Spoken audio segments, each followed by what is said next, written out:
Hey guys, welcome back to more HOA Karen Reddit stories. In today's Ripestories video, what would you do if a power-tripping HOA president started parking her Tesla on your private land, claiming she owned it? I tried being nice, but then I called the cops, and when she refused to move, I decided to handle it my way. Let's dive right into the video.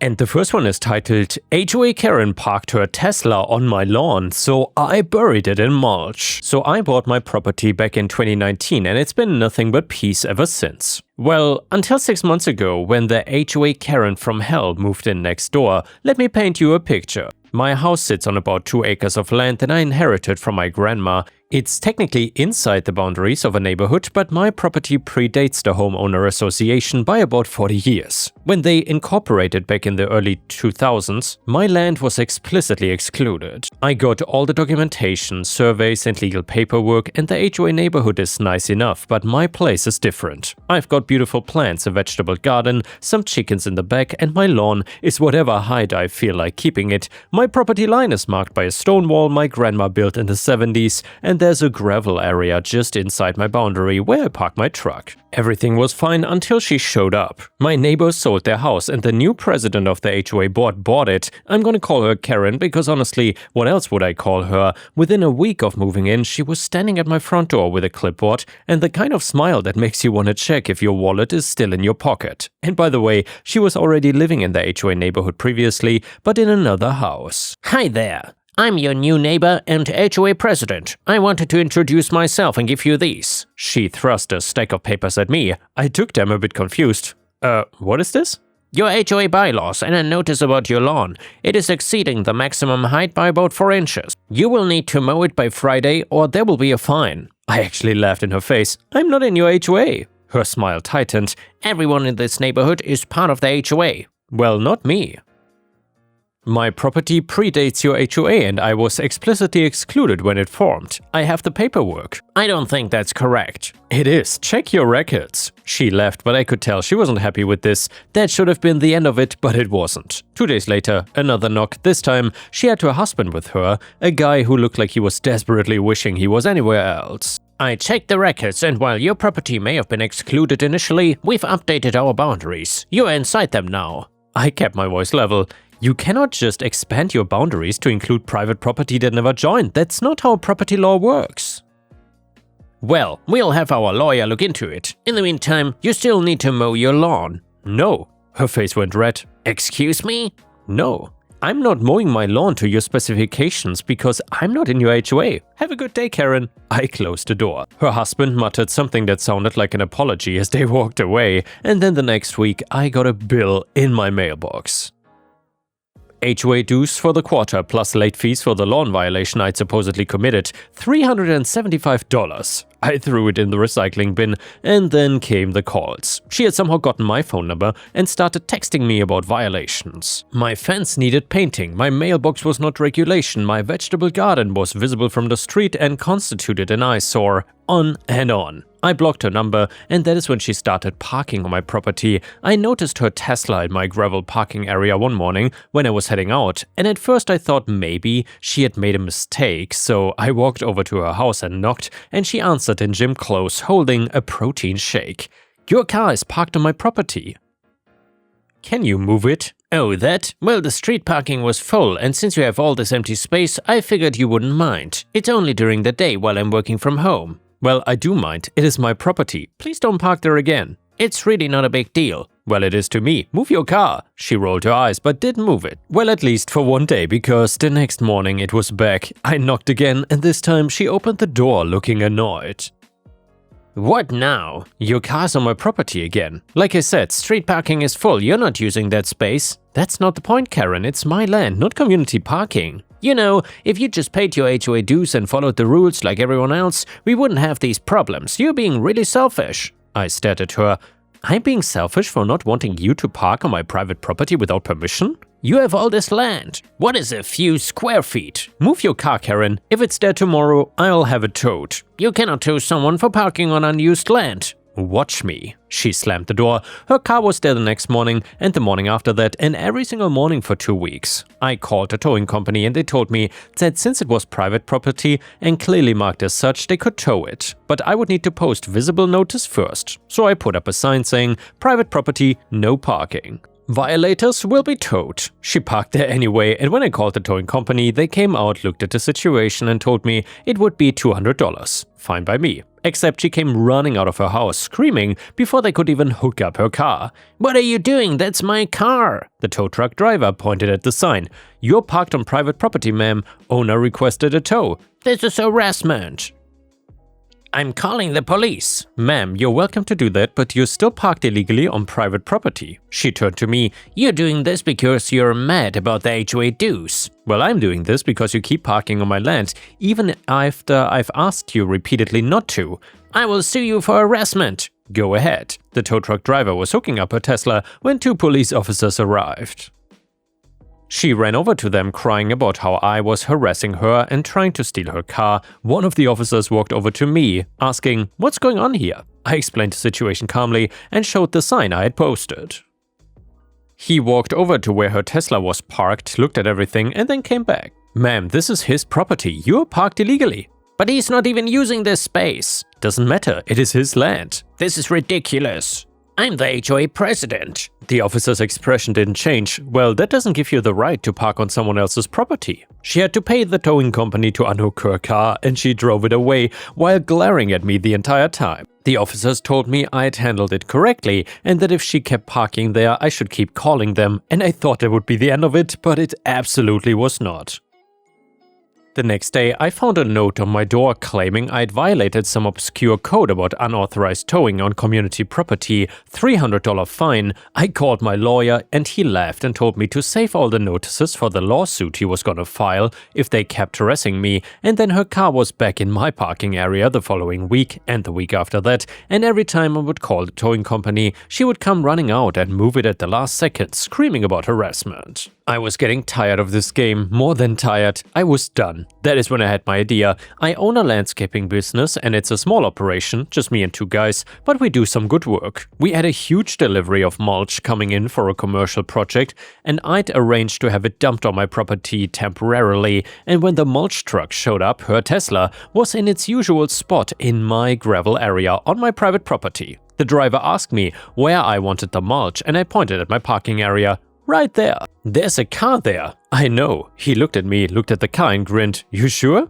"Positive. That car is illegally parked on my property and I've asked the owner to move it like dozens of times. I've even called the police. I've tried to have it towed and she keeps parking here anywhere. So yeah, I'm sure. Your property, your call." He dumped the mulch on the Tesla. You could not even see the car from the street anymore, just a big beautiful mound of fresh mulch. I paid the driver, went inside and waited. It took about 30 minutes and the shrieking started before I even saw her. She came running across her lawn still in her pajamas, screaming like someone had stolen her firstborn child.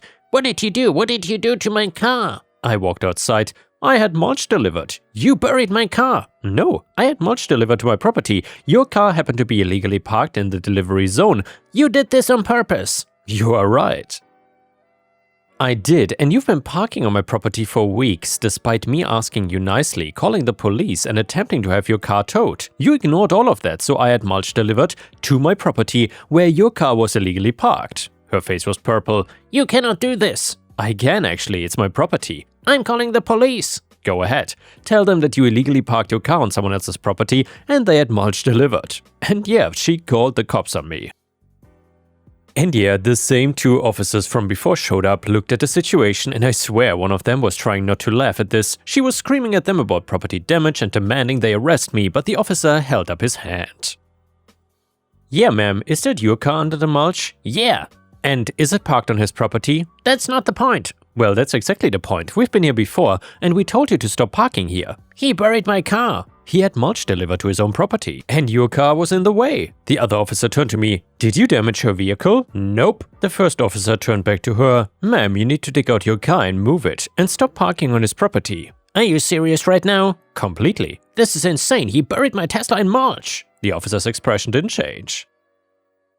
You parked your car illegally on his property after being told repeatedly not to. Figure it out. And they left, and she stood there for a long moment, staring at the mulch pile, then at me, then back at the mulch pile. Her husband came out, took one look at the situation, and went back inside without saying a word. "You're gonna pay for this," she hissed at me. No, I'm not. You're gonna dig out your car and stop parking on my property, Karen. Or next time, I will have the mulch delivered when you're not home and you can figure it out when you get back. She called someone, and a few hours later, a group of guys with shovels showed up, and it took them most of the afternoon to dig out her Tesla. The next morning, there was a notice on my door, formal HOA complaint for creating a so-called public nuisance with unsightly landscape materials visible from the street. I took a picture of it and sent it to my lawyer with the message, "Add it to the pile." He called me an hour later saying, "I'm filing a cease and desist today. If she contacts you one more time about HOA dues or violations, we are suing her for harassment." The cease and desist was delivered afterwards. My lawyer made it very clear that any further contact about HOA matters regarding my property would result in immediate legal action, including a lawsuit for harassment, trespassing, and intentional infliction of emotional distress, and her car never appeared on my property again. And yeah guys, if you ask me, too many people really don't understand how HOA boundaries work. I mean, you cannot just update your bylaws to annex a neighbor's plot. That is simply called land theft. The sheer audacity of this woman to think that she could unilaterally rewrite property lines is simply mind-boggling. But then again, it doesn't seem to be anything too special for these outrageous Karens nowadays. And the user in the Reddit comment said, "This is why I live in the woods. If my neighbor tried to find me for my grass height, the local crows would handle it before I even had to. Burying a $60,000 electric toaster in landscaping supplies is the most suburban warfare thing I've ever heard in my life." And another Reddit comment said, "My uncle had a neighbor who kept using his driveway turnaround for years because it was more convenient than doing a 3-point turn in the street. He asked nicely, he even left notes, and he called an emergency line. However, the guy kept doing it. Eventually, my uncle just started parking his own car there every day specifically to block it. Petty, but effective. Eventually, the point is that when someone refuses every reasonable solution you hand them, people start to improvise." And the next one is a fantastic malicious compliance story that you don't want to miss. It is titled, "Don't Trust Me Enough to Not Micromanage Me? Enjoy staying late to do my job." So at the time of this incident, I'd been working for a big box superstore for about 12 years, 5 of which as a department manager. I managed 3 areas: fresh meat, frozen seafood, and prepackaged deli and breakfast meats. I supervised 2 part-timers and 2 full-timers, and I reported to 3 supervisors ranking in order: an assistant manager, a co-manager, and then the store manager. The situation: on a particular Thursday morning, it was just myself and one of my full-timers called Carl. Carl was on duty until 3 p.m, myself until 4 p.m, and no one else after. My other full-timer was on his day off, one part-timer was not available Thursday to Saturday, and the other one was on vacation. Coverage was thin at best and would continue to be that way through the weekend. Having been super light on coverage all week due to one of my guys being on vacation, the deli wall was looking a little thin. On this Thursday morning, I had to decide how best to prepare for the weekend. I knew that I would not have enough staff to commit a person to filling the deli wall on Friday or Saturday. And as soon as I had finished breaking down Thursday morning's delivery with Carl, I began busting my ass to get the deli wall as full as possible before I left that day. That way, I could have my guys focus on the fresh meat wall throughout the weekend, where I knew it would be super busy. While I did this, I entrusted Carl to refill the fresh meat wall for Thursday night's 4 p.m. rush. He was a very hard worker despite his age and health, and I knew he could handle it on his own. Around 11 a.m, Carl had to take his lunch break, and while he's gone, my co-manager Scott arrives to work and sees only me. I'm filling the deli wall while only half of the fresh meat wall had been stocked thus far, and Scott doesn't like this. He tells my assistant manager Brenda to have me swap to the fresh wall as it is more important for that night's customers. I immediately seek out Scott to tell him why this is a bad idea and why I'm filling deli meats and not fresh meats, but Scott doesn't care. He does not want to hear what I have to say, and I am to do exactly as I'm told. He does not want me to fill the deli wall though, only the fresh wall. Did I mention that Scott is ex-military and still acts like he's enlisted? Cue the malicious compliance. I did exactly as Scott told me. After having only worked about an hour on the deli wall, I put all the fried back into the cooler and began filling the fresh wall. Carl returned from lunch, confused to see me, and I explained what had happened before taking my own lunch. Upon my return, the fresh wall was nearly finished, but I went ahead and helped Carl continue filling it. Soon we were done and just topping it off throughout the rest of the afternoon. If someone bought a pack of beef, we both went back into the cooler to bring out another. Same with chicken, pork, anything, walking back and forth one package at a time until Carl left at 3 p.m. and then I left at 4 p.m. As I walked past the deli wall on my way out, it was already looking so much worse than it had when I arrived that morning. The aftermath. When I arrived to work at 7 a.m. on Friday morning, the first thing I did was walk past the deli wall. I was completely caught off guard to see it had been filled. As I'm theorizing who could have possibly filled it, Brenda comes by and sees the puzzled look on my face. The following is what she had told me what happened after I left the night before, so the little bit that had been on the deli wall when I had left only continued to be shopped. More and more of the wall emptied out as people shopped. It began to look like people had been panic buying. It had gotten so empty. Around 8 p.m. a market manager came in to do his own shopping, and I didn't explain this before, but a market manager is who my store manager reports to. In other words, someone who has even greater authority than anyone in the store. Market manager Bob goes to buy some lunch meat, and lo and behold, there's almost nothing on the shelf. He notices the entire wall is nearly bare, and he is furious. Bob demands that Scott come over to the deli wall immediately. Scott runs over and gets his ass chewed out. Bob orders Scott to get the wall stocked immediately, and Scott is only now understanding the scope of his blunder. The wall is so empty that it'll take a few hours to fill, and it is in this moment that Scott realizes how hard he had screwed up because he hadn't checked the schedule earlier and is now discovering that there's no one in the meat departments that evening. There's literally no one he can delegate this task to, and guess who ended up having to fill the deli wall? That is right. Scott had no choice but to do it himself, and he didn't get it done until midnight. Remember, he had arrived just before 11 a.m. that day, and he had to be back at 8 a.m. on Friday. Also, Scott is salaried, so he got no overtime pay for the extra hours worked, and Scott never did apologize to me for not trusting my judgment and for not listening to me, but he did learn his lesson.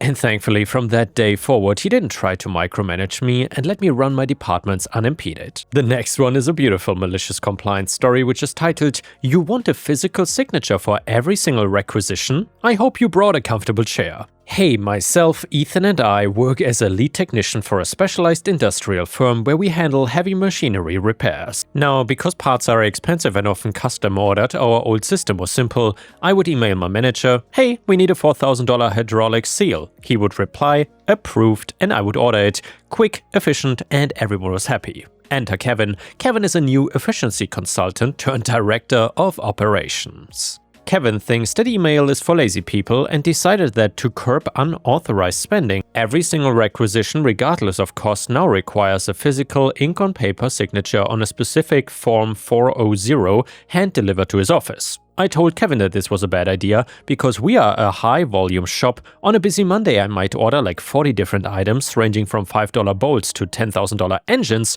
but Kevin's response was, "If it's not signed by me in person, the company's not paying for it. And no exceptions. I don't care if it's a nickel or a grand. I want to see every request that crosses your desk." I realized Kevin didn't quite grasp what every request meant. I usually batch my orders or handle the small stuff like washers, lubricants, safety goggles through a general shop fund, but not anymore. Monday morning comes around. Instead of batching my needs into one list, I treated every single individual component as a separate requisition. Need 10 specific bolts? That is one form. Need a bottle of degreaser? That's a form. Need a replacement light bulb for the break room? Form. By 10 a.m. I had a stack of like 64 individual forms.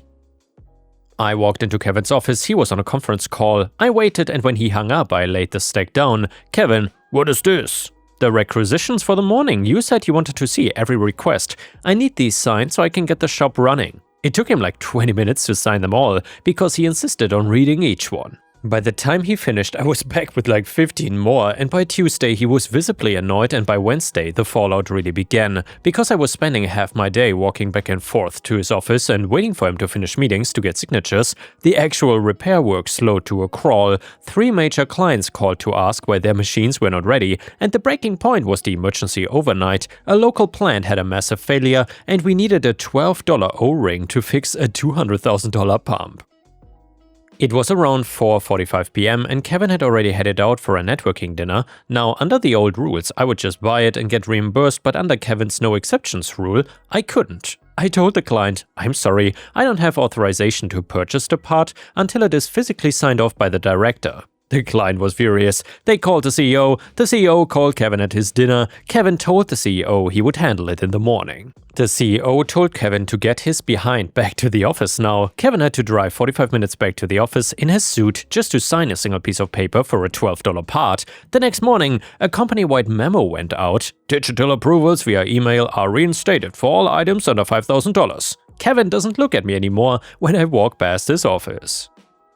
However, I still make sure to bring him a physical form for anything over $5,001, and I always make sure to wait until he's right in the middle of a very important lunch. After all, he wanted to see every request. And the next one is a petty revenge story, which is titled, "I threw gummy worms at a woman for talking and using her phone in a theater." So a few years ago, I was watching Inside Out 2 in theaters. Sitting right in front of me were these two women and a young girl, maybe 7 to 8 years old. Throughout the movie they kept talking, and the two women would not stop using their phone. One of the women used hers on full brightness. It was so incredibly disruptive. I happened to have a pack of gummy worms, but I didn't want to waste any full worms on her. So after realizing at some point I couldn't take it anymore, I bit off half of one worm and threw the other half at her, and I didn't miss. She turned around, looked in my direction, but I just kept looking straight at the screen as if nothing happened. But then she still would not stop using her phone. So a few minutes later I bit off half of another gummy worm and threw the other half at her, and that really got her angry. She turned around, looked right at me and said, "Stop it!" Again, I just kept looking at the screen as if it was not me who threw it. Then she turned to the woman and little girl and said, "He's throwing gummy worms at me." The three of them turned around to look at me, then looked around to see who else could have thrown it, and they continued murmuring to each other. Then the little girl pointed at me, at least I think it was me, and said, "Well, it definitely wasn't that guy." The three of them turned back around to watch the movie, and the woman finally dimmed her phone and eventually stopped using it several minutes later, and they also shut up for the rest of the movie. The woman also left for a few minutes, presumably to tell the staff on me, but nothing came of it. So for future reference, if you ever see someone talking and using their phone in a movie theater, just throw popcorn or candy at them. They won't know who did it. And yeah guys, thanks for watching. I hope you have a wonderful day, and I will see you again tomorrow.